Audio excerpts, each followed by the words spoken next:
a supuesto espionaje entre partidos políticos y el caso de la Iglesia, de la Cienciología, que en la actualidad está subiúdice. Buenas noches, señor juez. Hola, buenas noches.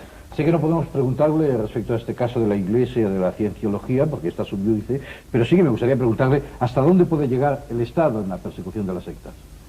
Pues puede llegar prácticamente hasta donde le deja la Constitución. La Constitución es muy clara y establece en el artículo 22 que todos tenemos derecho a asociarnos.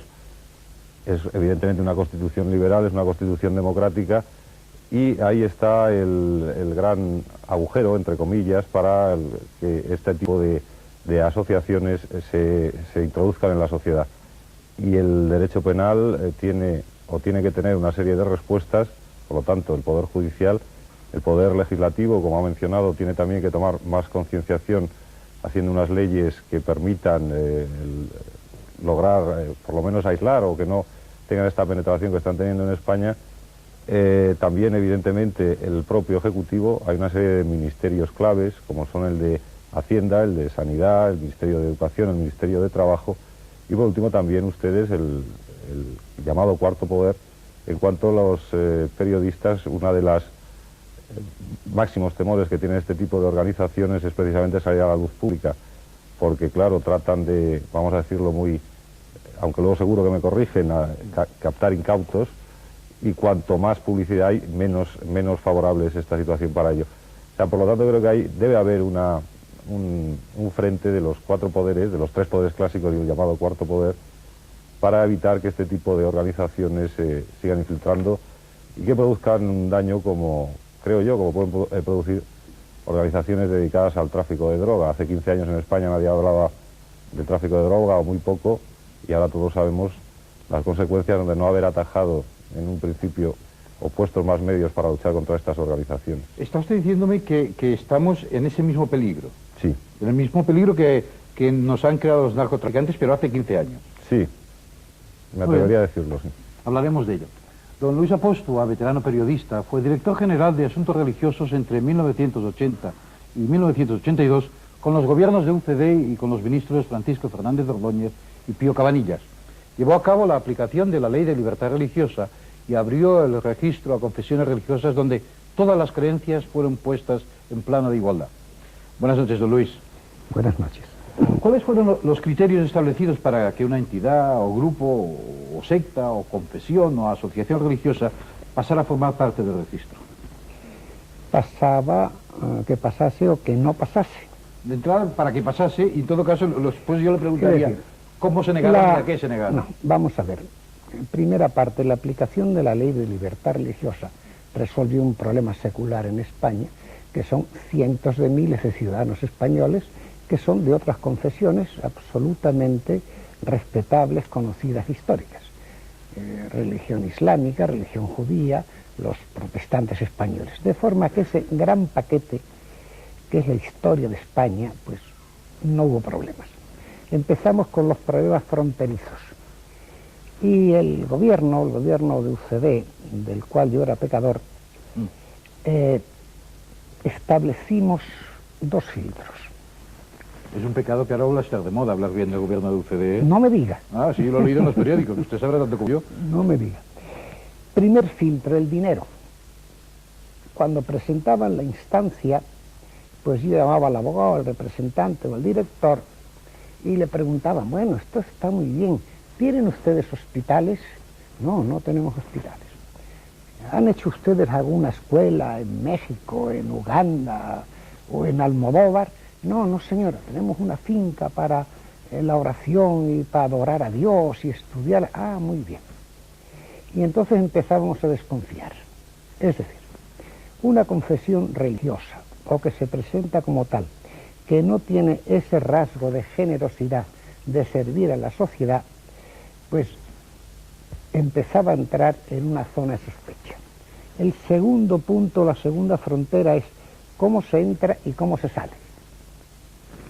Por ejemplo, si yo me quiero levantar de aquí, me quito el micrófono, me voy, llego a la puerta, pido un taxi y me voy a casa.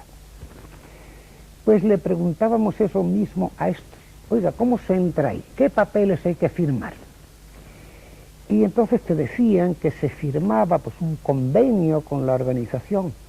Bueno, ¿y qué carácter tiene ese convenio? Es un voto religioso de obediencia, de castidad, de fin, de algo. No es algo más complicado porque, claro, la entidad, total, que sí veíamos que la finalidad no era recaudar dinero y reclutar gente para hacer un servicio, pues, digamos, se levantaba la luz ámbar. Y si además entrar suponía poco menos que claudicar de tus derechos económicos y civiles para hacer tu libertad de dejar de pertenecer, que debe ser idéntica a la libertad de ingresar, entonces negábamos eso. Y nos dio bastante resultado. ¿A qué grandes sectas se les negó el registro? De esas que están esparcidas por el mundo, vamos. Hace 12 años, de forma que no le podría decir, pero esta que hay de la cienciología me suena que fui yo personalmente quien le negó el registro. Y probablemente en los autos estará mi firma de director general negando esto. ¿Y la secta Mun no insistió desde el primer momento? Insistió. ¿Y tampoco? Se le negó. Por una razón, es decir, por el problema del dinero. Es decir, ¿Porque tenían demasiado o tenían demasiado poco? No sé si tenían mucho o poco, pero lo empleaban en ellos, no en los demás. Es decir, yo no conozco a ninguna confesión religiosa que no tenga lo que podemos llamar el sentido misionero, o si usted quiere emplear una expresión ahora devaluada, malamente evaluada, que es la caridad o el ejercicio de la caridad. En cambio, unos señores que usan lo que recaudan sus chicos y chicas para comprarse cadillas, francamente me da la idea que esos señores no tienen línea con el Santo. Miembro fundador del Fórum Humanista de la Universidad Autónoma de Madrid, Antonio Elegido es profesor de psicología y está especializado en investigaciones psicológicas y parapsicológicas. Está en nuestra mesa en su condición de experto en esta materia. Buenas noches, señor Elegido. Buenas noches. Usted, antes de comenzar el programa, nos ha contado que el movimiento humanista al que usted pertenece no es una secta. Evidentemente. Cuéntenos usted qué es una secta y por qué no lo es el movimiento. Bueno, esa misma pregunta se la podemos hacer a cualquier otra persona, al Partido Socialista, al Partido Comunista, y nos dirán que evidentemente una secta es aquella organización que en sus planteamientos atenta contra, como decía muy bien don Luis, contra la libertad de poder entrar o salir, contra la libertad de pensamiento. De todas maneras, ya en la palabra tenemos muchas dificultades, ver en qué acepción la utilizamos en este momento, porque originalmente la palabra secta es simplemente digresión de algo más grande. Así que, por ejemplo, si podemos hablar de las grandes religiones, por ejemplo, el cristianismo, pues tiene tres grandes sectas: catolicismo, tiene los protestantes y tiene los ortodoxos, los budistas, la secta hinayana, la secta mahayana. Pero creo que no se utiliza en esa este acepción. caso yo creo que no lo vamos a utilizar desde ese punto de vista. En este caso parece más bien que se utiliza como describir aquellas organizaciones que a sus miembros, pues, según algunos defienden, se les puede hacer un lavado de cerebro, bien atentar contra su libertad de pensamiento, su libertad de obra. También se dice que suelen contar con un líder carismático terrenal, es decir, que toca con los pies en el suelo, ¿no? De todas maneras, yo creo que más que hablar de sectas, si me lo permite, yo hablaría de comportamientos sectarios. Ya. Es decir, de personas que en sus conductas expresan de forma violenta o se expresan contra los planteamientos que en un Estado de Derecho pues, están expresados. Don Antonio, usted puede hablar de comportamientos sectarios, si me permite, nosotros hablamos de sectas, porque no es así nada más que creo que compartimos. Bien, no, yo lo que le quería preguntar es que el movimiento humanista tiene un líder carismático, que es Mario Rodríguez Cobos, Silo. Mario Rodríguez Cobos es un ideólogo importante del movimiento humanista, una persona que sobre el tema del humanismo viene desarrollando una actividad importante, incluso reconocida por la Academia de Ciencias de Rusia, cuando la han declarado doctor honoris causa de la Academia de Ciencias, ¿no? Quiero decir que tenemos ideólogos como supongo que tiene cualquier organización. Hay los líderes naturales, bien organizativos, en este caso ideológicos, pero sí, creo que las personas nos agrupamos, aunque somos una corriente de opinión, el movimiento humanista como tal, vienen personas de diferentes culturas, credos, ideas políticas, y juntos intentamos impulsar el humanismo. Y hay personas que a lo largo de esa andadura, pues sí, tenemos por ellas pues una especial dedicación, pero como puede ser, creo que no habría gran dificultad de comparar con otro sistema organizativo, ¿no? Hablaremos de ello más adelante. ¿Cómo no? El señor Juan Manuel del Pozo es doctor en filosofía y diputado del PSC-PSOE en el Parlamento catalán. Ha sido redactor y ponente de varios importantes proyectos de ley. En su día fue presidente de la Comisión Parlamentaria de Estudio de la Situación y Repercusiones de las sectas en España. Señor del Pozo, buenas noches. Buenas noches. ¿Cuáles fueron a grandes rasgos las conclusiones, las más importantes, las más destacadas, que esta comisión detectó o decidió?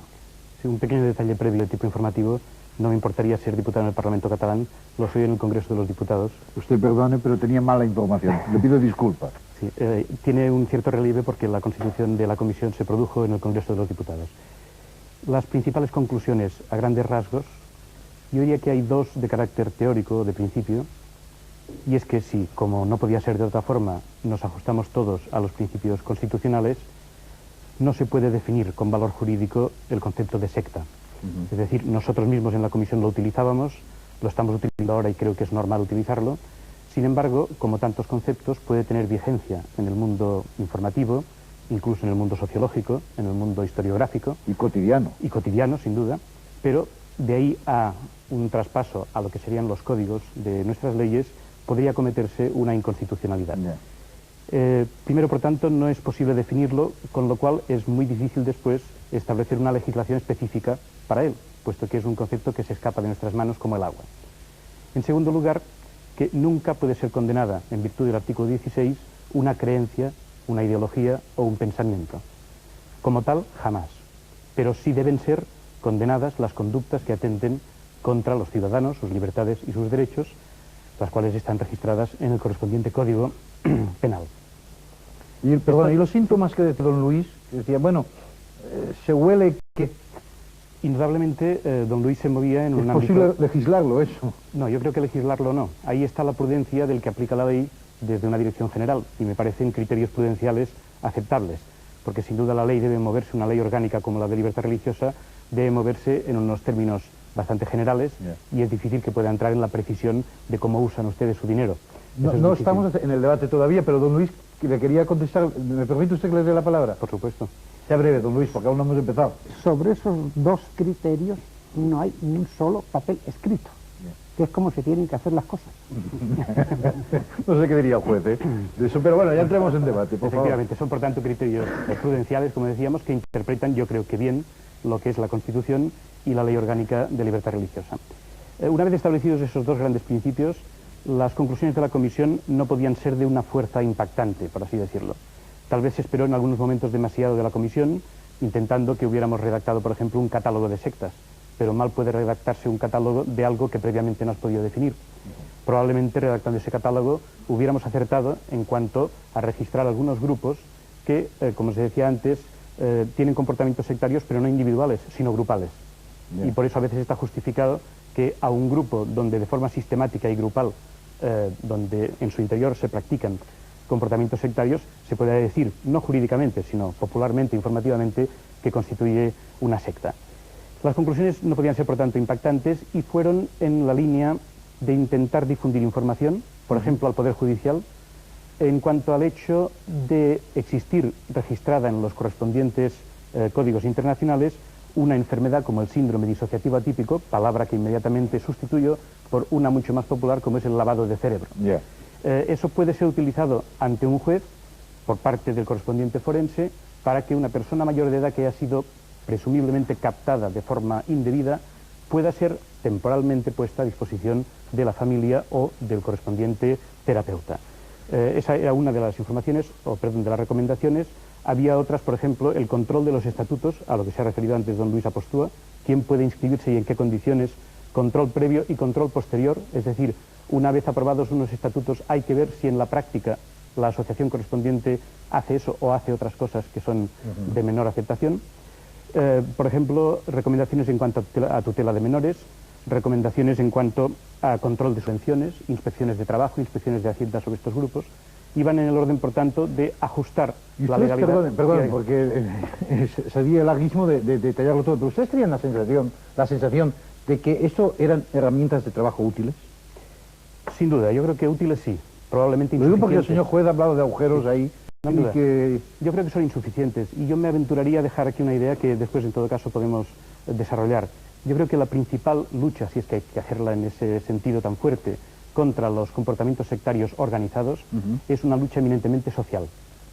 Licenciado en Medicina y Cirugía, Josep María Jansá es especialista en persuasión coercitiva y control mental y es responsable médico de un centro dedicado al tratamiento de familiares, adeptos y exadeptos de grupos destructivos de la personalidad. O sea, sectas, ¿no, señor Jansá? O sea, sí, pero... O sea, bueno, en esa indefinición en que nos movemos todos, pero o sea, sectas. O sea, sectas. ¿Hasta qué punto destruyen la personalidad las sectas? Yo me permito repetir los grupos que manipulan, Bueno, porque y luego explicaremos si acaso por qué, ¿no? Porque Llámelo usted H, por favor. como habéis empezado el debate hablando de sectas religiosas, etcétera, que es un concepto distinto al que yo me dedico, es decir, yo no me dedico a las sectas religiosas, etcétera, yo me dedico al estudio de las personas que han sido afectadas por diversos trastornos provocados por grupos que manipulan la personalidad. ¿Ustedes programan? No. Nosotros lo que en el centro realizamos es atender a familiares, a amigos, a personas en general que plantean que un conocido o una persona próxima pues ha sufrido un cambio repentino de personalidad, que ese cambio repentino de personalidad, como su palabra indica, sea un periodo muy corto de tiempo, con unos determinados signos y síntomas que se han producido en otros casos, como son el alejamiento paulatino y progresivo de todo su entorno anterior, el abandono de sus actividades, el cambio de la manera de hablar, es decir, toda una serie de signos que a partir de, o a lo largo del tiempo han sido definidos como los que constituyen o los que se agrupan bajo ese trastorno disociativo atípico o bajo ese trastorno de personalidad. Periodista desde 1976, Pepe Rodríguez se especializó en periodismo de investigación, una actividad que le condujo hace ya muchos años al estudio de las sectas. Ha sido ponente en congresos nacionales e internacionales sobre este tema y ha escrito casi una docena de libros de investigación sobre el asunto que nos ocupa en nuestro programa. El último es Tu hijo y las sectas. Buenas noches, Pepe Rodríguez. Hola, buenas noches. En alguno de sus textos creo que usted afirma que hay legislación suficiente en España para luchar contra las sectas. ¿Cuál es el problema, entonces? El problema son muchos. Permíteme un inciso, ya que nadie parece ser de mis colegas se atreve a dar una definición. Voy a proponer una al menos para que sepamos A ver si nos ponemos de acuerdo. de qué discrepamos al menos. ¿O de qué hablamos? O de qué hablamos, por supuesto, si no, el del espectador no se va a enterar. Para mí, yo utilizo la definición de secta destructiva o de sectarismo destructivo, ya que esta dinámica se puede dar en una secta stricto sensu o en cualquier grupo que no es sectario, pero se produce esta dinámica. Y tiene tres trazos comunes y fundamentales para definir. Primero, utilizan técnicas de persuasión coercitiva, de manipulación, de lavado de cerebro, el término que le queramos poner, que llegan a dañar la personalidad del individuo y la llegan a cambiar. Hay un proceso de despersonalización en aras de una utilización interesada por parte del grupo. Segundo elemento, la dinámica de este tipo de comportamiento lleva a aislar, a dañar tanto la relación afectiva como la efectiva, la eficaz entre este individuo y su entorno social habitual, incluso él mismo.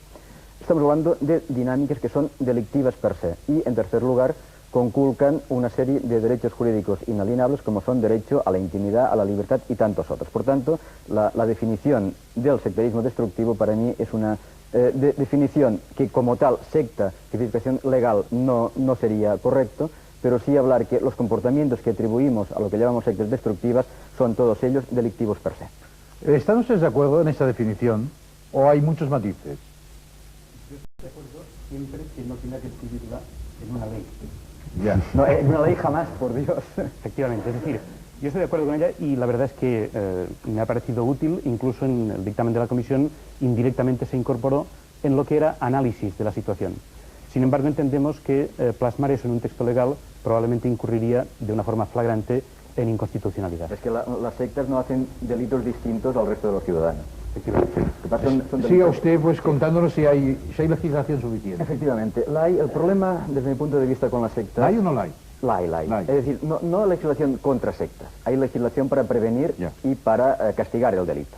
El problema es que muchas veces no se aplica en las sectas. Yo creo que lo estamos haciendo casi todo mal. Al igual como decía Vázquez Donrubia antes, con el tema de la droga lo pudimos prevenir y no lo hicimos, con las sectas ocurre lo mismo exactamente. Es decir, en primer lugar, el problema básico del sectarismo no es tanto la secta que en un momento determinado capta, es que en familia, en el barrio, en sociedad hemos generado personas que necesitan depender de una secta. Estamos fabricando presectarios. Y esto solamente se puede evitar con una política preventiva que no hacemos y que jamás haremos seguramente.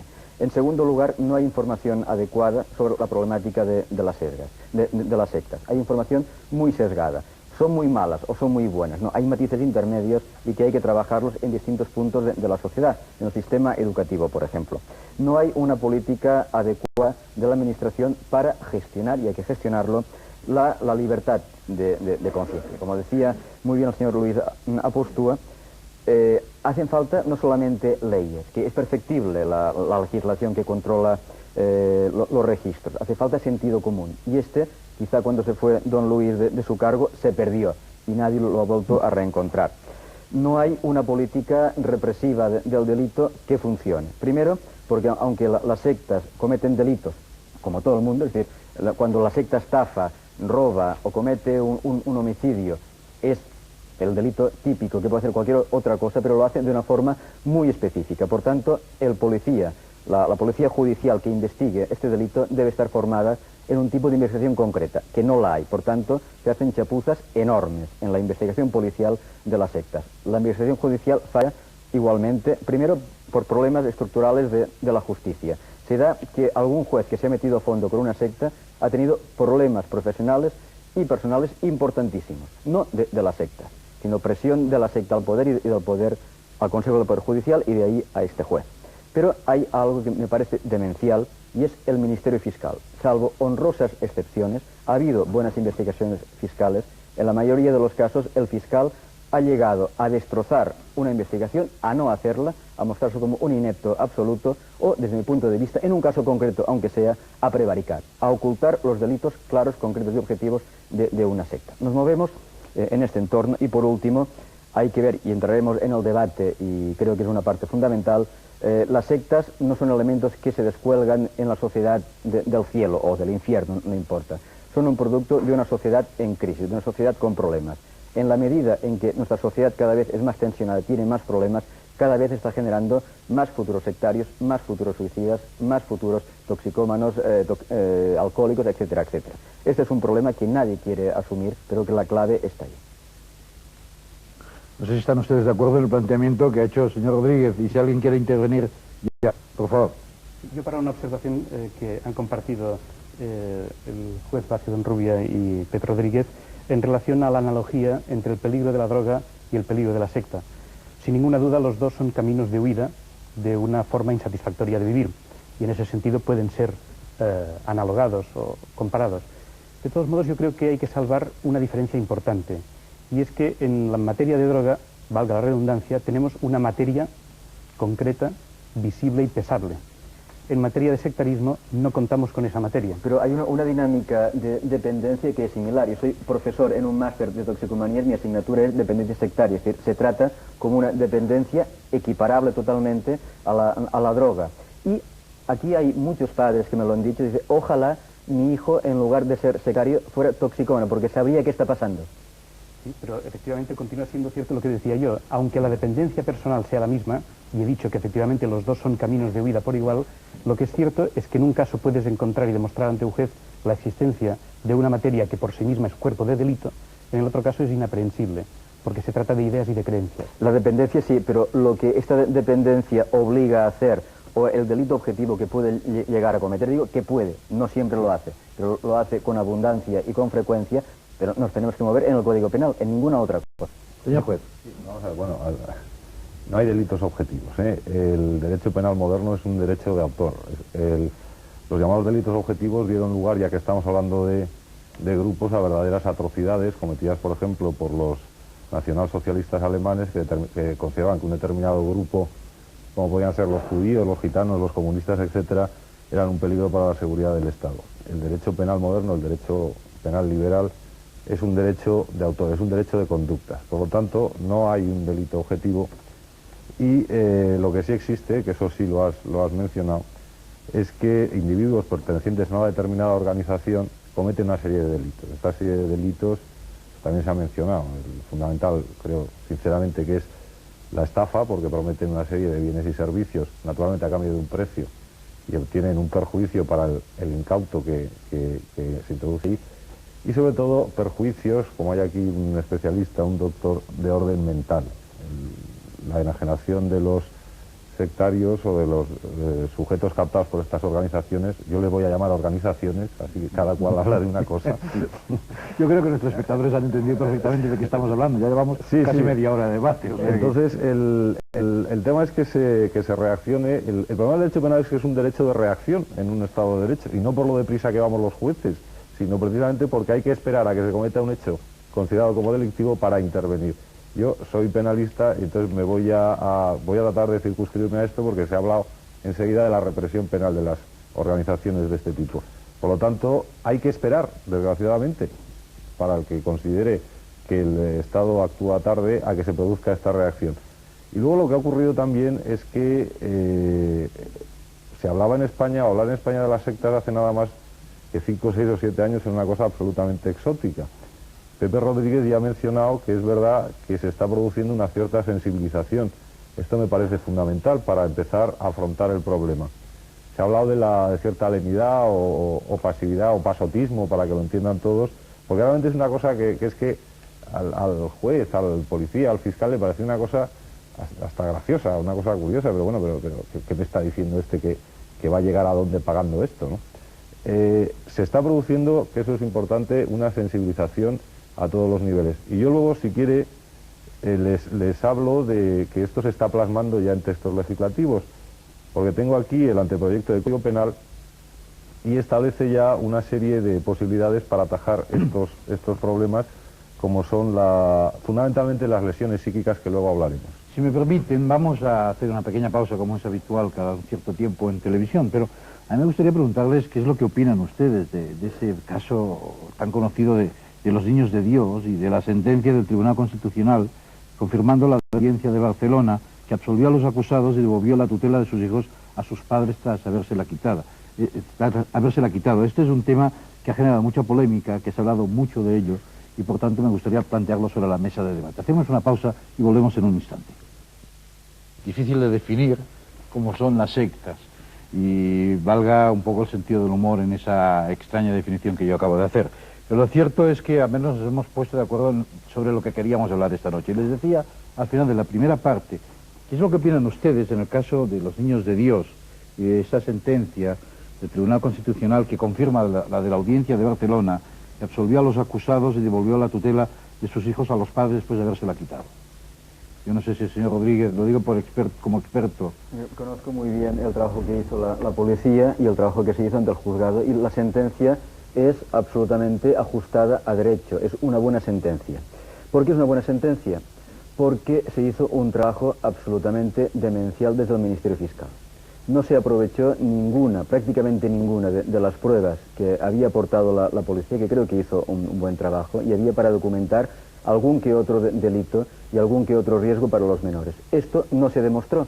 Por tanto, la audiencia de Barcelona, como el Tribunal Constitucional, estaba obligada, y que hayan más sentencias así, a juzgar según derecho. Es decir, no habían pruebas. Absolución. Tampoco significa que la secta sea buena. No se discutió si había secta allá. La realidad fue que no se probó ni un solo delito. Por tanto, la absolución es absolutamente defendible y justificada. Lo que pasa es que la sensación en la calle, está usted de acuerdo conmigo, es de acuerdo con la pregunta que estamos haciendo en el debate, que es ¿por qué no se combaten eficazmente las sectas? Yo añadiría otra pregunta. ¿Por qué el fiscal no investiga bien y destroza un proyecto judicial? Eso no lo puedo preguntar yo, porque el fiscal no está invitado al programa, no está aquí. Claro. Y me parece mal hablar con una persona que no está. Yo creo que en este caso, no me voy a meter para nada con la cuestión del fiscal, pero yo creo que había muchísima documentación que tampoco se tomó en consideración, y que una vez más la sensación que había, pues como persona que llevo años trabajando en este tema, es que se optó por la resolución judicial más conservadora, es decir, lo que menos líos pudiera llevar, ¿no? Sin tomar en consideración que había infinidad de documentación que probaba hasta qué punto había manipulación en la educación de los niños, sin tomar en consideración que en determinados momentos durante el proceso salió de que si familias misioneros, familia del amor, niños de Dios era lo mismo, no era lo mismo. Es decir, se perdió muchísimo en todos los vericuetos en que el grupo está acostumbrado a trabajar y por lo tanto ahí, ante esa duda, en vez de tomar una resolución que yo creo que había documentación suficiente, pues se tomó esta resolución suave en la que todo quedaba como estaba antes. Suficiente había en un cajón, pero no ante el tribunal, ¿eh? Es que es el gran problema nuestro acaba de suceder en una sentencia conocidísima, que es la del llamado caso Nécora. El problema no es la objetividad de las pruebas, sino evidentemente su posible utilización por defectos en haber obtenido esas pruebas. Eso es la gran línea argumental ahora de todos los abogados y como todos los que estamos aquí, yo creo que estamos viendo muchas películas de la televisión norteamericana, se está trasladando el sistema anglosajón que no discute tanto la prueba como el medio de obtener esa prueba. Si esa prueba es ilícita o ilegítima, es que aunque exista materialmente, no existe para el tribunal. Y por eso se puede llegar a dictar sentencias que para, vamos a decir, el común de los mortales son desconcertantes. Esto evidentemente lo que son lo que llamamos garantías del proceso. Señor juez, ¿está de acuerdo conmigo en que les dejan a ustedes de cara a la calle, al ciudadano de a pie, al que entiende poco o nada de leyes, en muy mal papel a ustedes? Sí, pero mire usted, es que también habría que decir a todas las personas que yo lo comprendo, que no lo acaban de entender, como un papel o hasta una pistola con las huellas del asesino ha sido ilegítimamente obtenida por la policía y no vale. La gente se sulfura, pero bueno, si la pistola está ahí, las huellas están ahí. Pero es que eso son las garantías del Estado de Derecho y naturalmente cuando esa persona, ojalá que no, pero puede verse inmersa desde un accidente de tráfico, por decirlo así, naturalmente también quiere que se respeten sus derechos y sus garantías. Por lo tanto no vamos a decir que es que vale todo tipo de actuación policial y judicial cuando se trata de determinadas organizaciones o de determinados delitos y en cambio para, vamos a decir entre comillas también, los delitos de los ciudadanos honrados, pues para eso no vale. Son las servidumbres del derecho penal, el medio de obtener la prueba. No lo conozco exactamente el caso, pero por lo que has dicho debe ir un poco por ahí. Fue un ridículo, un dito espantoso. De todas formas, yo creo que la ley está para servir a los ciudadanos, no para adaptarse toda la ley, ¿no? Sino que deberían los expertos o deberíais profundizar en buscar la flexibilidad que te permita en un momento dado, en que hay unas evidencias, poder salir más adelante, ¿no? Porque si no, la ley queda como una cuestión encorsetada, que cuando hay un problema real en la que las evidencias son suficientes, no desde un punto de vista jurídicamente estricto para los profanos, pero que sí de una evidencia clarísima utilizarlo. Pero José María, aquí no echemos sobre los jueces más problemas de los que ya tienen. No, si no se digo a los jueces, a los legisladores, a la Constitución. El problema es que el juez puede juzgar, pero quien instruye es otro. Y si delante del juez no se presenta el delito probado, el juez, aunque crea que hay un delito y que son unos chorizos, tiene que absolver. Lo que pasa es que yo vi la actitud del juez también en este juicio que hablábamos antes de Niños de Dios y también tengo, es decir, tú has cargado contra el Ministerio Fiscal, pero para mí en aquel proceso la actitud del juez era realmente espeluznante, es decir, cada vez que un testigo hablaba, etcétera, etcétera, se le cortaba, no se le dejaba continuar. Está recurrido ante el Tribunal Supremo, me parece, el asunto, ¿no? Sí, ante el Constitucional, ¿no? No, el Tribunal Supremo. Yo creo Señor elegido, sí. Evidentemente, si cogemos un caso concreto, puede que nos encontremos con un comportamiento inadecuado de un fiscal, de un abogado, de un juez, y podría llevarnos a producir una pequeña, a partir de un hecho concreto, sacar una conclusión un poco falsa. Yo creo que hay que tener claro que estamos en un estado de libertades. En ese estado de libertades, en ese estado de derecho, hay una serie de normas legisladas, hay unos poderes diferenciados y que además debemos profundizar en la diferenciación de esos poderes. Eso, en un estado de derecho, debería bastarnos a las personas. Luego hay otro aspecto, que es una sensibilidad pública. También deberíamos reflexionar sobre la sensibilidad pública. ¿Hasta qué punto esa sensibilidad pública no está siendo también manipulada y desinformada por intereses de algunos grupos o de algunas opiniones que les interesa desviar temas fundamentales por temas de sectas? Claro, ¿está usted diciendo concretamente que se está poniendo sobre la mesa el tema de las sectas para desviar la opinión o desviar la atención de otros temas del país? En algunos casos sí. Porque mire, a mí me hace reflexionar este tema sobre la libertad de conciencia. Entonces, el tema de la libertad... Solo se habla cuando sale un tema flagrante. En la mayor parte del tiempo no se habla para nada. Si analizamos... Que sea un argumento para evitar, no me parece para nada lo que está ocurriendo. Teóricamente a lo mejor, opinión, pero en la práctica... Mi opinión, estudiando algunos casos, es que de pronto si observamos en qué determinado momento un determinado grupo, porque lanza contra otro grupo. Además es muy gracioso porque vamos a observar que suele ocurrir entre sectas de la misma religión. ¿Qué decir sino de esa campaña de desinformación de Estados Unidos en la que sale en la prensa los de la Iglesia protestante contra la Iglesia católica hablando de los famosos 4.000 sacerdotes acusados de abusos sexuales a menores? Es decir, ahí estamos observando cómo en determinados ámbitos se está utilizando como arma arrojadiza contra otros. Bueno, ya la cosa más divertida que ha ocurrido el otro día en los periódicos, yo me reía muchísimo, era en el Congreso de Sevilla del PSOE, el candidato que estaba con los guerristas se pasa a los oficialistas y entonces acusa a los otros de sectarios. O sea, bueno, es una anécdota tonta, ¿no? Pero quiero decir que se está muchas veces utilizando de unos grupos contra otros y insisto en la reflexión, ¿qué ocurre con la libertad de conciencia? Si estamos en un Estado de Derecho, más allá de sus aciertos y sus errores, que los tiene el Estado de Derecho, pero esas son las libertades que queremos los españoles, ellos, para mí, están suficientemente legitimados para ir decidiendo. En este caso, cuando hay delito, y yo no soy especialista, no tengo nada que decir, son los jueces, es la policía, ahí tenemos una reglamentación. Y hay muchas veces en que, en determinados casos en que hay evidencias, pues por una razón u otra no se es llegará, cierto como lo de los narcos, que no por sería ejemplo. nada conveniente llegar a una suerte de ley del Lynch en la que un determinado grupo considera que porque se lleva coleta, o porque baila no sé qué ritmo, o porque es de no sé otra cultura, o porque a sus hijos les educa de una manera. Bueno, señores, tenemos unas reglas del juego, pero no subjetivemos hasta tal punto que las personas que nos da miedo el poder omnímodo del Estado y que creemos en los derechos individuales de las personas, llevemos a reflexionar hasta qué punto no está en juego la libertad de conciencia. Perdona, no, aquí hablo mucho. Me interesa mucho la invocación que acaba de hacer el señor elegido al estado de libertades y a la necesidad de mantenerlas, y enlazando con lo que se decía anteriormente, con todas las garantías propias del Estado de Derecho, incluso cuando esas garantías pueden provocar aparentes bloqueos de un proceso judicial, incluso en ese caso, porque todos debemos pensar en la situación de ser nosotros, hipotéticamente, los posibles acusados ante un tribunal, y entonces exigiríamos siempre que esas garantías estuvieran muy bien mantenidas. Yo quiero que invoquemos el Estado de libertades, pero todas. Es decir, me parece importantísimo, y en ese sentido trabajó la comisión nuestra, que se preserve la libertad de conciencia, porque como ha dicho algún teórico del derecho, es entre las libertades fundamentales probablemente la primera, porque es donde se cuece aquello que el sujeto después desparramará en otras libertades como asociación, expresión, información, educación, etc. Y al decir eso quiero decir lo siguiente también. Al lado de la libertad de conciencia y como equilibrándola con ella, yo creo que es importantísimo que la libertad de expresión ponga sobre el tapete de la sociedad cómo en nombre de creencias muchas veces se manipula a personas y muchas veces se ocultan delitos.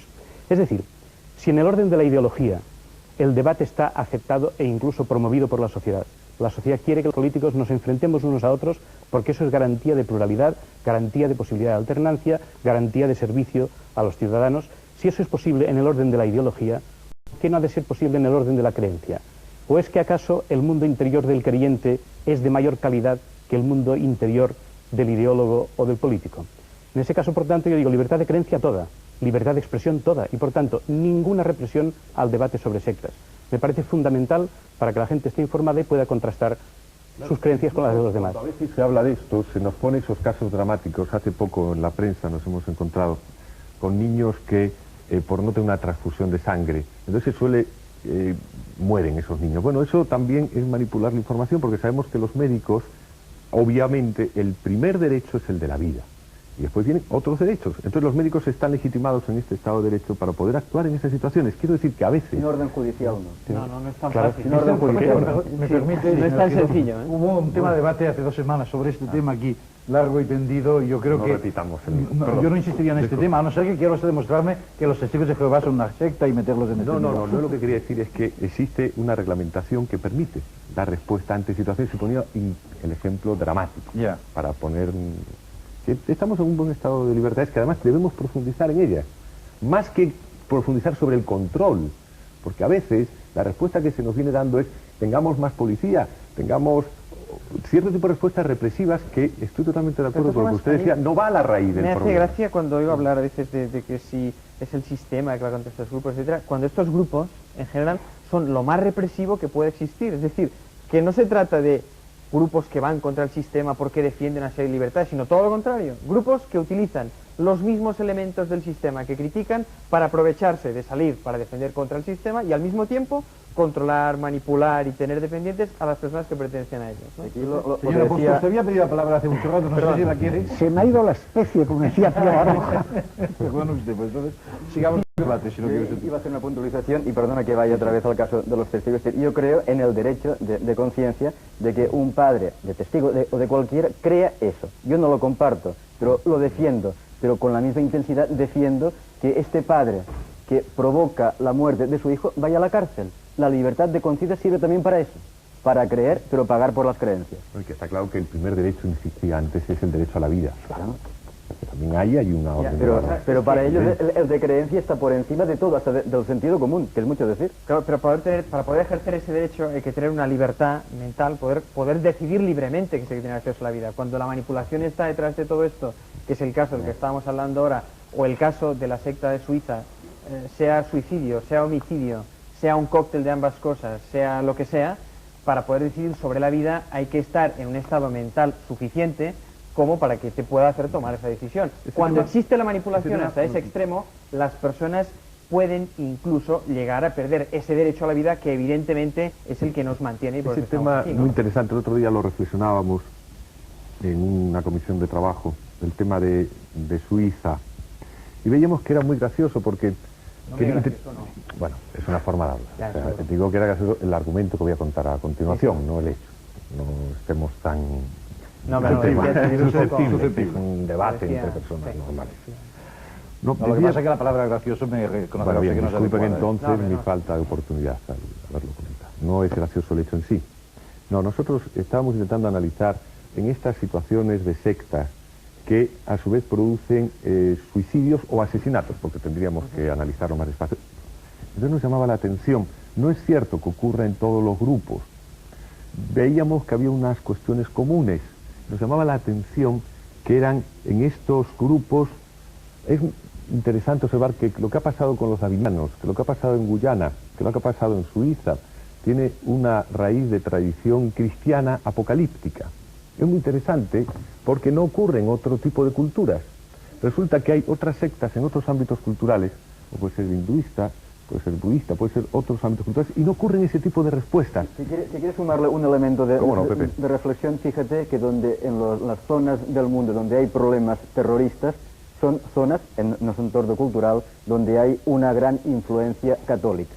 Y no digo que la Iglesia sea culpable de eso, digo que hay un sustrato apocalíptico, de sacrificio, etcétera, etcétera, que tiene que ver. Entonces, vuelvo a ir a lo que... No solamente en Corea, yo creo que ha habido algún proceso similar y no es una tradición cristiana ni católica, y a mí me gusta introducir otro elemento ahí. No se trata de una tradición cultural, religiosa, doctrinal o social, sino que es el elemento cumbre de un proceso de manipulación llevado a grado extremo. Que hasta ahora esos tres casos más recientes coincidan con lo que tú quieres decir, de acuerdo, pero el sustrato es otro. Nosotros hemos estado estudiando ese tema, llegamos a conclusión, también veíamos que el tema de las sectas, y a mí se me pareció muy bien lo que decía Juan Manuel del Pozo, el tema de las sectas no creo que es un efecto y deberíamos analizar la causa en nuestro sistema social. En épocas de crisis, incluso hemos hablado, hay un tipo de respuestas de tipo psicosocial, determinados conjuntos que intentan dar respuesta a una problemática, y ahí también estoy de acuerdo contigo, Pepe, en lo que decías al comienzo, en este sistema social no hay una voluntad firme de resolver. Si tenemos, para citar otro ejemplo, en el caso de Estados Unidos, 240 millones de habitantes más o menos, 1 millón de personas en las cárceles, y se está planteando 1 millón de policías para intentar resolver el problema, no se está resolviendo el problema.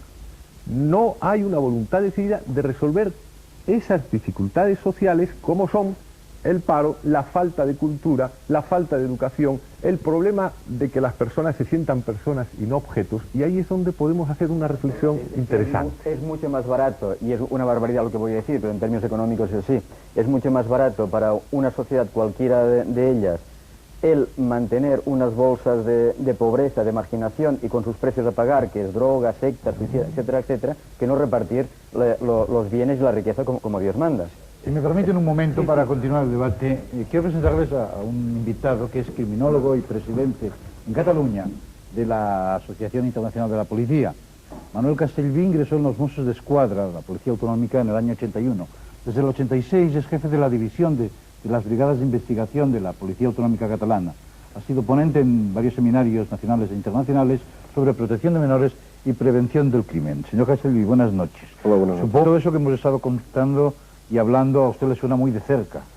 Muy de cerca desde hace 8 años aproximadamente. Y el tema de los niños de Dios también le debe sonar muy de cerca. Este es el que más cerca me ¿Usted suena. intervino en la investigación? Bueno, yo fui el jefe de operación en cuanto a la desarticulación de este grupo de niños de Dios. ¿Y qué sensación le da a usted leer la sentencia? De respeto a la sentencia... No, naturalmente, porque usted es un hombre respetuoso, pero... Y de hecho, no es que para nosotros, para la policía, y en concreto para la gente que lo investigó, sea una frustración policial, porque en eso sí que quiero coincidir con Pepe, en el sentido que se hizo una gran investigación, y desde nuestro punto de vista, si actuamos, y así también actuó en primera instancia también el Ministerio Fiscal, fue porque teníamos unos indicios realmente, unos indicios criminales que nos llevaron a actuar de esa manera. De hecho, la falta de pruebas en todo este ambiente de organizaciones sectarias muchas veces es el gran impedimento de que el juez pueda verdaderamente dar una sentencia, ¿no?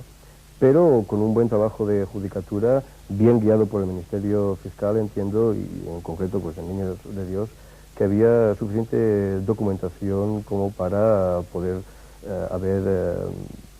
habernos insertado más en lo que era verdaderamente esta organización, cosa que durante el juicio pues quizás adoleció de esto. Supongo que en las investigaciones ustedes tienen sensaciones, porque no pueden quitarse que son seres humanos y que tienen sensibilidad, y por tanto en las sensaciones a ustedes algo les dice que allí pasa algo, imagino yo, ¿no? Está claro. Cuando ustedes empiezan a investigar sectas, ¿con qué se encuentran? Nosotros, en primer lugar, no empezamos a investigar sectas, ni mucho menos. Yo también quisiera hacer una aclaración, si no vamos a confundir cualquier tipo de organización extraña, estigmatizando esta organización con la palabra secta. Nosotros lo que investigamos son conductas presuntamente delictivas, y punto, nada más que esto. Luego, estas conductas pueden ser individuales, de una sola persona, o de un colectivo.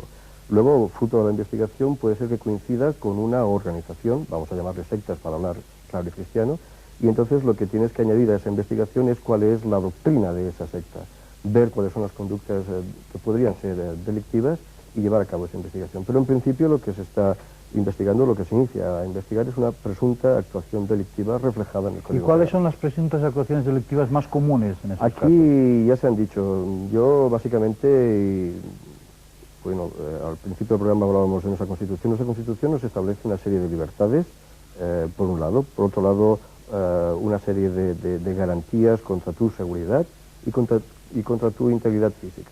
Estos tres elementos son básicos en la investigación de las sectas. Fundamentalmente, ¿con qué nos encontramos?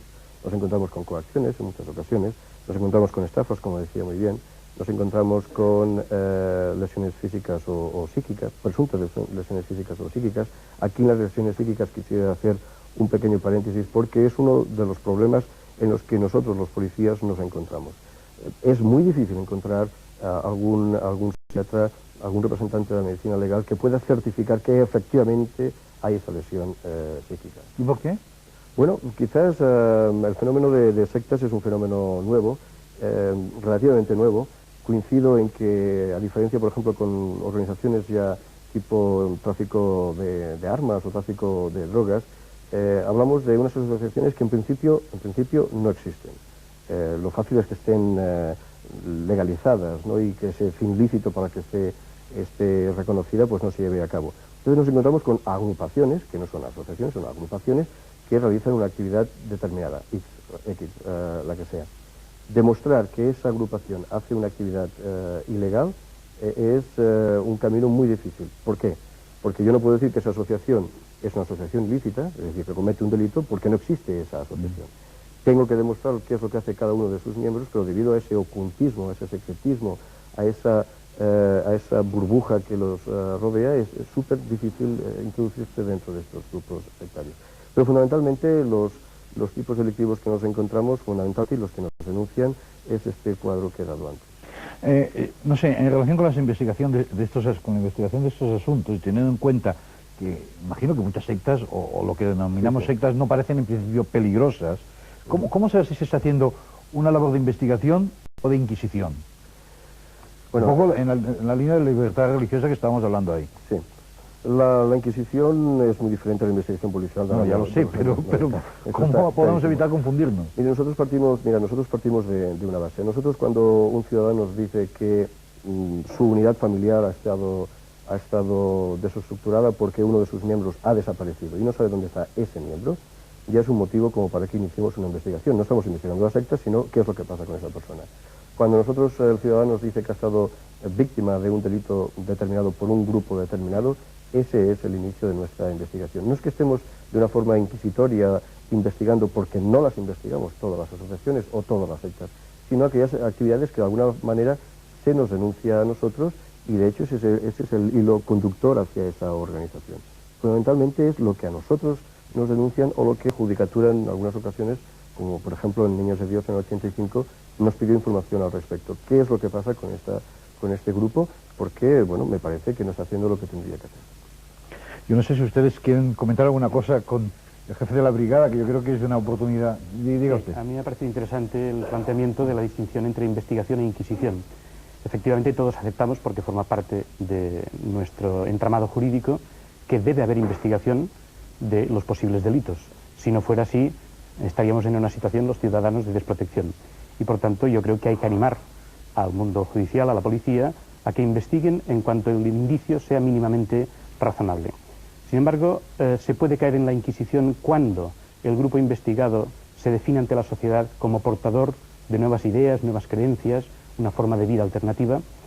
Sí, se podría caer, pero yo creo que hay una distinción a favor del trabajo de jueces y policías que es muy fácil, que en cierto modo estaba ya en sus palabras, que es precisamente empezar por un hecho anormal en la vida de las personas, una huida, una desestructuración familiar, algún indicio de delito. Se cae en la Inquisición cuando, en vez de empezar por ese camino, se empieza por la lista de quienes dicen creer cosas distintas de los demás. En ese momento sí, porque en ese momento ya no se está buscando el delito o la rectificación de una conducta que pueda ser anómala, sino que lo que se está buscando es tildar negativamente a un grupo simplemente porque lo que cree resulta extraño. Pero a mí la Inquisición, que me preocupa en general, no me preocupa en particular de la policía, porque la policía, en el supuesto de que pueda ser inquisitorial algún día, tiene que pasar por el filtro de los jueces. Por tanto, su Inquisición tiene una barrera y de ahí no pasa. Me preocupa mucho más la Inquisición nuestra, de los ciudadanos. Nosotros sí que podemos ser inquisitorial, ser injustos y empezar a descalificar grupos. Esta es una dinámica, somos muy tendentes a ello, sin pruebas. Es decir, hay grupos que se tiene demostrado que hay una serie de delitos objetivos, por tanto no hay tal descalificación, hay acusación, hay denuncia. Pero sí hay una dinámica muy nuestra, no sé si muy latina, de que cualquier grupo en este momento que sea distinto, que piense distinto, es una secta y peligrosa. A mí me da miedo esta Inquisición. Incluso yo, que he denunciado desde hace 20 años sectas, muchas veces me pongo al lado de sectas stricto sensu, pero no destructivas, en frente a inquisidores de la sociedad, porque me parece injusto y muy peligroso. De todas formas, lo que yo creo que está ocurriendo hoy en día no es esto, es decir, puede haber conversaciones de café, lo que tú quieras, pero la realidad y de periódicos es que la mayoría de estos grupos siguen actuando, la mayoría impunemente, y la verdad es que, y a diferencia de lo que comentabais antes de las drogas han empezado a trabajarse en el tema de las drogas a nivel de salud pública, tratamiento, etcétera, etcétera, porque suponía un peligro para la sociedad, porque había delitos, etcétera, etcétera. En las sectas, como no existe el sustrato de la droga, como no existe la jeringa, como no existen los atracos, etcétera, etcétera, es mucho más difícil y el proceso yo creo que es mucho más lento y más difícil de demostrar. Pero sobre todo porque no es rentable políticamente. Es decir, abordar la droga te da una imagen política de que le estás mejorando al ciudadano que no le roben el radiocassette. Mejorar el tema de las sectas en las elecciones no se va a notar, por tanto, ¿para qué gastar esfuerzo? Además, yo creo que sí, yo estoy de acuerdo contigo, Pepe, de que no es infrecuente las actitudes inquisitoriales. Yo creo que en situaciones de crisis general, y creo que nuestro sistema está pasando una crisis importante, surgen determinado tipo de respuestas psicosociales, decíamos antes, como son los neofascismos, como son los neoirracionalismos, y como son los ultranacionalismos, y como son, como tú has dicho muy bien, las actitudes inquisitoriales.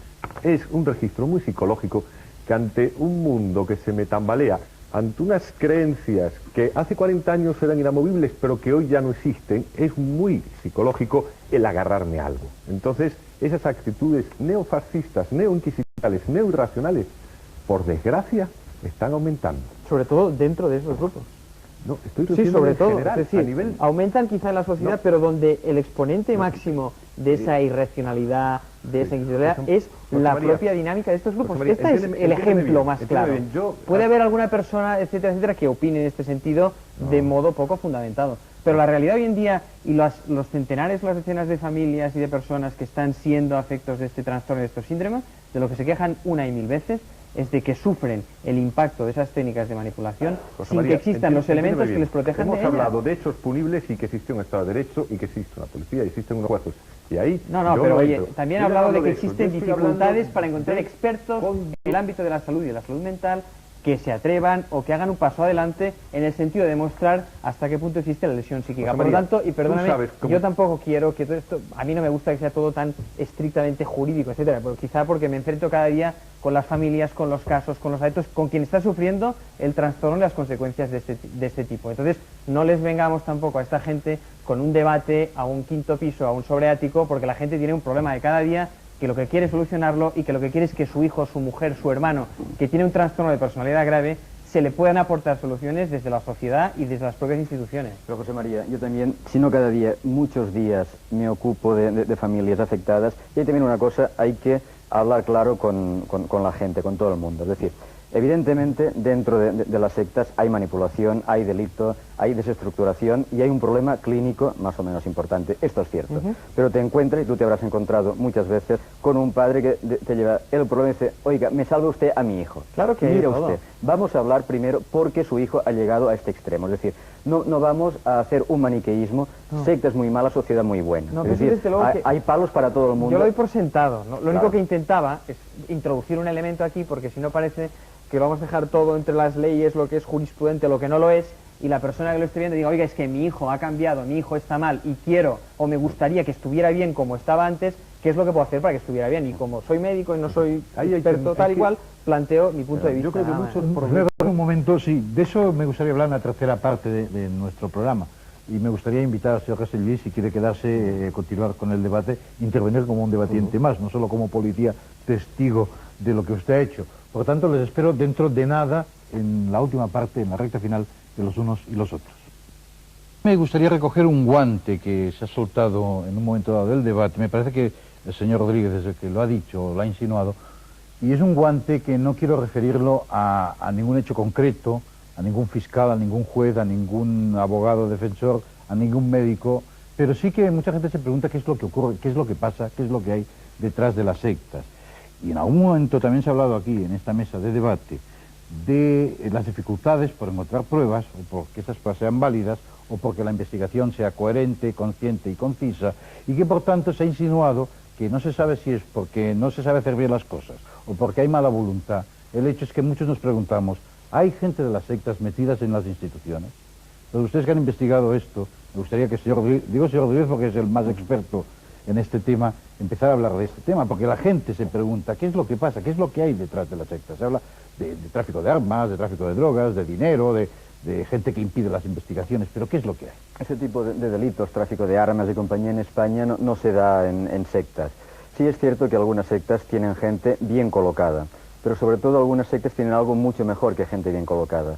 Tienen dinero para comprar gente bien colocada, para presionar sobre gente bien colocada. ¿Cómo? Pues a partir de bufetes de abogados de mucho prestigio, que cobran minutas absolutamente astronómicas y que tienen capacidad y amistad para hablar con quien corresponde y para que las cosas se vayan haciendo entre amigos. Esto sucede.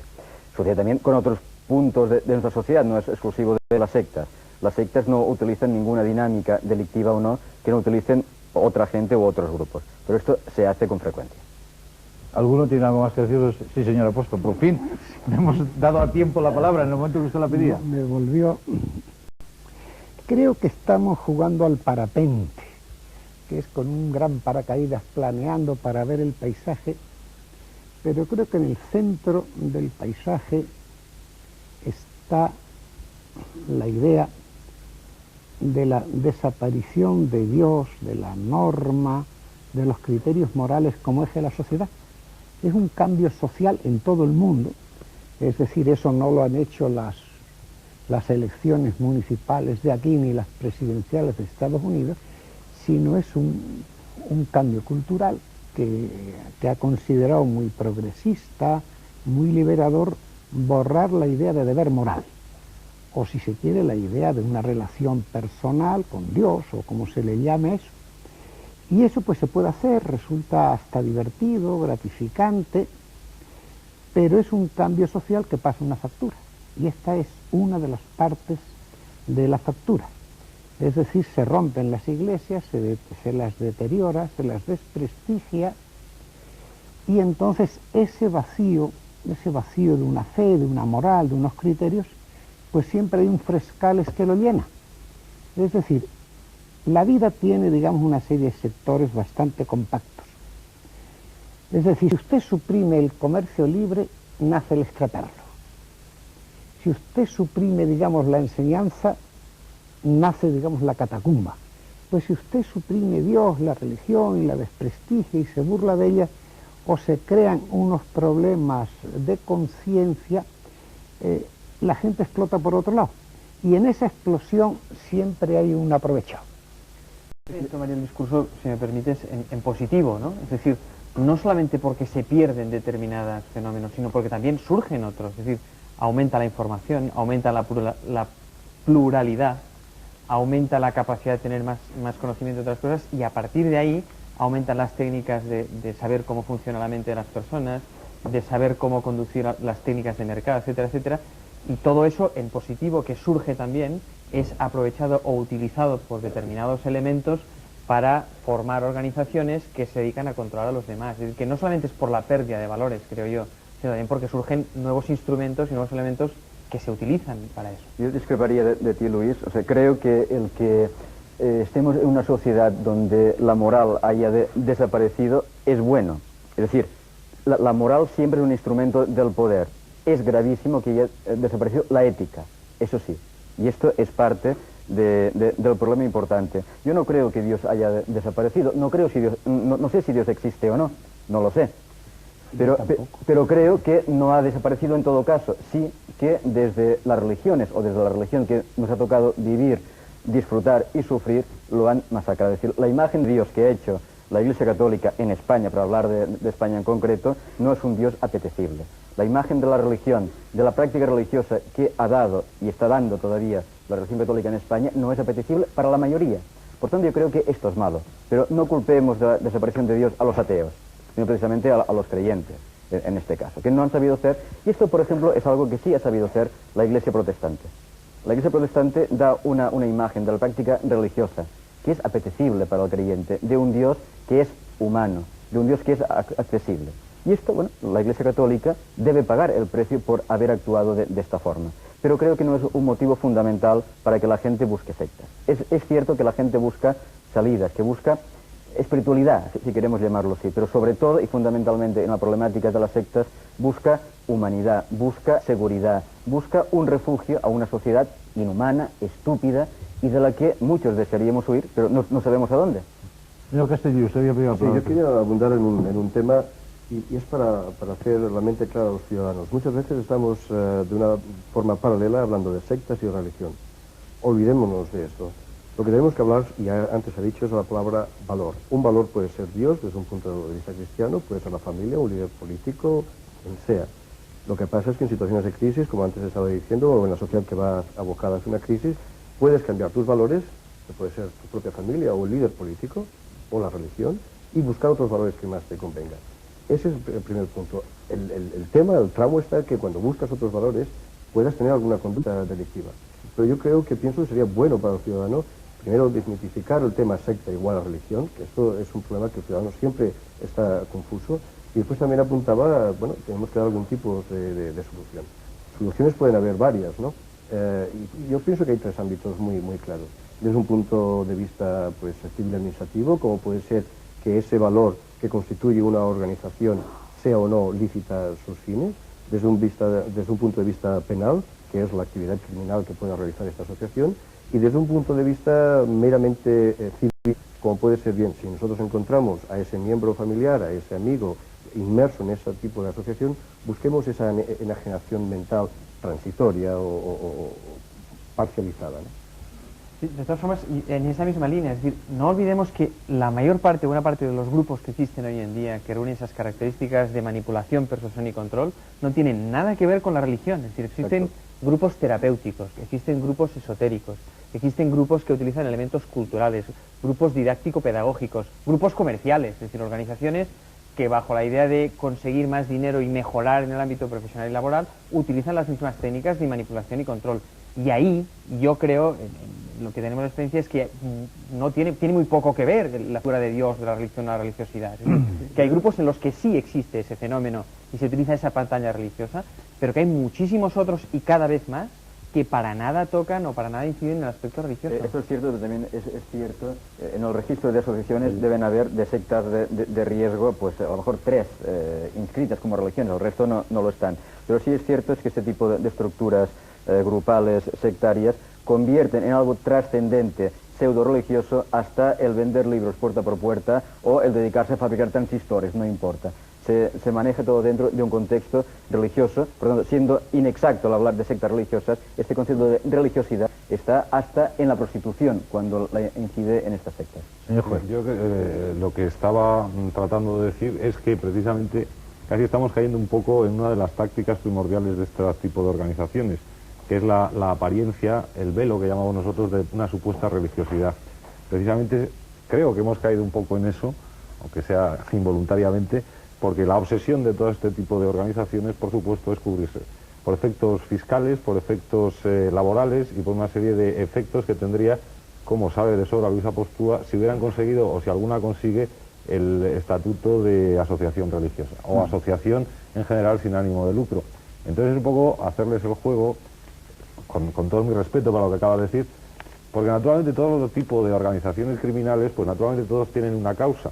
Yo naturalmente, hay aquí personas mucho más significadas que yo quiero, un poco siguiendo la línea de José María, bajar otra vez a la tierra, porque estamos hablando de organizaciones criminales que cometen delitos. La causa, ¿por qué lo hace? Bueno, porque está el cártel de Medellín, o la mafia, o la camorra, se puede hacer estudios sociológicos, y estudios psicológicos, y estudios de tipo político, religioso, etcétera.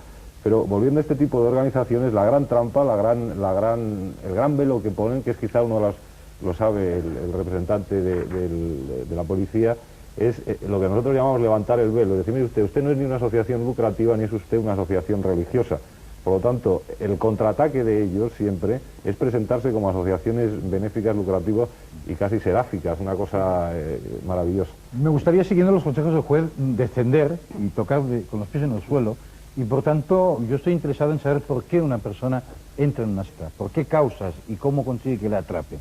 Nuestro segundo testigo de esta noche, prefiere mantenerse en el anonimato, por lo cual se lo vamos a presentar a ustedes sencillamente como Juan, aunque no es ese su nombre, ni por aproximación. Él es un administrativo de una empresa de seguridad y está casado con una bella mujer que hace 10 años le ayudó a salir del control de una secta. Juan, buenas noches. Hola, buenas noches. ¿Está escuchando usted el debate? Sí, perfectamente. ¿Cómo ingresó usted en esa secta en la que estuvo? ¿Por qué? ¿Qué buscaba usted? Yo buscaba trabajo, por un anuncio de trabajo en un periódico. Cuénteme qué más. O sea, ¿Qué más? Bueno, pues ofrecían varios puestos dentro de una empresa, para el cual no hacía falta formación, y yo y mi mujer pues nos presentamos. O sea, usted no estaba ni en crisis religiosa, no, para ni nada. En crisis personal, ni a punto de separarse de su esposa. Para nada, no era mi novia en aquel momento. O su novia. O sea, usted buscaba simplemente trabajo. ¿Y cómo se metió en una secta? ¿Y cómo le metieron? Bueno, nos metimos en principio, mi mujer y yo, porque nos ofrecieron inmediatamente trabajo, un puesto de trabajo pues muy apetecible, por lo menos a mis 19 años, claro. Me ofrecieron el cargo de director comercial, o sea, de director de comunicaciones, perdón. Y claro, pues para mí fue muy llamativo, fue una cosa de decir, aquí me puedo formar, nos ofrecían formación, y pues para mí fue perfecto en aquel momento. Entonces, ¿cómo, entre comillas, le lavaron el cerebro? Pues me lavaron el cerebro muy poco a poco y viendo realmente que era una formación extraña, porque que nos metieran en una habitación, nos dieran una página de un libro, la primera página de un libro cualquiera, y nos la hicieran leer pues tantas veces como hiciera falta, hasta que supiéramos definir cada letra en su definición de diccionario, pues a mí me sonaba raro, ¿no? Pero bueno, nos decían que era una técnica para realmente ejercitar la mente al máximo. ¿Qué más pasó? ¿Qué más pasó? Pues pasó que a los 3 días, mi mujer, viendo que era una cosa muy rara, a ella pues la pusieron en recepción de lo que era el centro neurálgico de esta secta, y ella, pues viendo que era una cosa muy rara, incluso a la gente que llamaba, ella ya les decía que no vinieran, cosa que yo le dije que bueno, que en principio me parecía mal, pero al tercer día ya le dijeron que no viniera más, que yo podía seguir y que a mí me estaba formando pues perfectamente. Me enseñaron todo un centro en el cual pues había de todo, desde fax a telex, a todo lo último, porque hace 10 años todo esto aún no se veía tanto, y claro, yo poder ser jefe de todo aquello y poder controlarlo y tal, me parecía perfecto. Todo, y que en aquel momento lo único que hacía era por la mañana llevar paquetes a correos. Ya, ¿y usted en algún momento se sintió totalmente programado? No, yo no me daba cuenta. Yo me daba cuenta de que cambiaba. La familia principalmente, claro, yo llegaba a casa, los primeros días que iba a casa, acabé no yendo, pero los primeros días que iba a casa, pues no sé, hacía filosofadas como decir que todo lo que antes me importaba, y que si la música, y que si la moda, y que si tal, que todo esto era banal, y que, bueno, pues muy poco a poco, o sea, fue muy poco a poco como fui cambiando. ¿Y era su esposa o era todavía su novia? Era mi novia. ¿Qué le decía? Bueno, mi novia, a la semana de estar yo allí dentro ya, que fue cuando pues ya me quedaba a comer, cada vez me quedaba más, a las 2 semanas me quedaba a dormir, mi novia, pues junto con mi madre, recorrieron todo lo que pudieron recorrer, policía, abogados, todo, para ver si me podían sacar de allí, y lo único que le decían es que como era mayor de edad, pues no podían hacer nada. Como era mayor de edad no podían hacer nada. ¿Y usted cuándo aceptó desprogramarse, o cuándo decidió romper sus vínculos, o cuándo dejó de estar metido en una secta? Bueno, yo no lo decidí. Cuando llevaba un mes que ya me quedaba a dormir allí, ya pasaba totalmente de la familia, pasaba de la novia, pasaba de todo, porque allí nos decían que claro, que nos podían mandar a trabajar a cualquier lugar del mundo. Allí llegaba gente vestidos de militares, así, americanos y tal, y aquello, pues a mí todo aquello me alucinaba. Y entonces, pues me llamaron del médico de mi madre, me llamaron y me dijeron que fuera corriendo, que mi madre estaba muy mal, cosa que en cualquier momento hubiera ido corriendo. En aquel momento dije que no podía, y después de insistir mucho, no me dejaban salir, me llamaron 20 veces de que fuera, que mi madre estaba muy, muy grave. Finalmente me dejaron salir de allí porque no me dejaban, y ya no volví a entrar, o sea, fue de la manera. ¿Y de ese momento salió, usted se olvidó de todo lo que le habían enseñado? No, para nada. Yo fui al médico y me di cuenta de que era una encerrona. Entonces yo inmediatamente quería volver al lugar, dije que me iba. Después de mucha lucha con el médico, consiguió que al salir de allí, yo dije, bueno, yo haré lo que queráis, pero después me iré para allá. Que al salir de allí fuera a ver a una señora que estaba en Projuventud, en la asociación Projuventud, y después de 6-7 horas de charla logró que reaccionara, no desprogramarme, sino simplemente que reaccionara. ¿Reaccionó usted? Sí, o sea, me tiré 3 horas llorando, sin saber por qué, y finalmente cuando vio que explotaba a llorar la señora dijo que muy bien, que por lo menos había reaccionado, sino que ya no había nada a hacer. ¿No la han vuelto a seguir, a perseguir, a intentar convencerle? Tuve que estar 20 días muy apartado de mi lugar habitual de residencia, eso fue lo que me aconsejaron. Me persiguieron, me llamaron, estuvieron 2 meses llamándome, intentándome localizar, pero bueno, pues primero estuve perdido y después pues ni respondí al teléfono ni nada. ¿En qué secta está metido usted? Dianética, Cienciología. ¿Esto es lo normal, ustedes que son expertos en el tema, ustedes? Este testimonio es característico de cualquier grupo sectario en los términos que estamos hablando ahora. La voluntad de este señor ha estado variada, su libertad ha estado condicionada, y aquí nos ha dado un elemento que a veces se da en algún otro caso, y es de que lo que es su entorno social o entorno familiar muchas veces mediante coacciones puede llegar a estar dañado. Es decir, tú no te vas de este grupo porque si no, tu familia le puede pasar esto o puede tener problemas económicos o lo que sea. ¿Esto era así? Sí, fue cierto porque, posteriormente, al cabo de mes y medio de yo haberme ido, consiguieron localizarme por teléfono a otro sitio, a mi casa, y me dijeron esto precisamente, que yo tenía que volver, que tal y cual. Yo escuché y inmediatamente colgué, ¿no? Pero sí, habían estas amenazas. Es un caso común esto, yo creo que doctor. sí, que es bastante frecuente, ¿no? Y además, vuelvo un poco a lo mismo, ¿no? ¿Dónde está la Inquisición ahí? ¿Dónde está el grado de control? ¿Dónde está la manipulación, no? Es decir, que en todos estos casos existe ese control o ese cambio de la personalidad. Los grupos, pues ante ese tipo de reacción o ante el papel de Juan, dirían que es que o Juan que no lo entendió, o que Juan fue engañado de lo que era el grupo, o que Juan fue desprogramado, o que Juan fue manipulado por el sistema, es decir, que existe como respuesta al que una persona se recupere y que vuelva a ser ella misma, existe toda la incriminación de que si los que trabajamos en este campo somos la nueva Inquisición, si somos los desprogramadores, si somos los que vamos contra la libertad, cuando el tratamiento consiste básicamente en lo que ha explicado él, es decir, ofrecer a la persona la posibilidad de que por un periodo de tiempo se libre de la presión del grupo, tenga acceso a una fuente de información que no sea de la misma organización y que con esos dos elementos pueda reaccionar y pueda volver a pensar o volver a razonar por un proceso que no esté presionado por el grupo. El caso de Juan evidentemente es un caso de manual, muy normal y muy cotidiano, incluso muy light, muy suave en comparación a lo que le pasa a muchísima gente, a unas 200, 300.000 personas en este país. Yo he dicho una cosa... 200 o 300.000 personas. 200 o 300.000 personas, sí. He dicho una cosa importante, que en el recorrido que hace todo familiar de una persona en una secta, por la policía, por los fiscales, por todas partes, dicen, claro, pero su marido, su esposa, su hijo es mayor de edad y no podemos hacer nada. Y esto es cierto y debe ser así en principio. El problema está que las sectas pueden vulnerar la legislación vigente con engaño, con presiones, con coacciones, para hacer que una persona mayor de edad acepte cosas que antes voluntariamente no hubiese acatado. Por tanto, hay todo un proceso delictivo per se, que está protegido porque nadie se mete, porque es difícil documentarlo, etcétera, etcétera.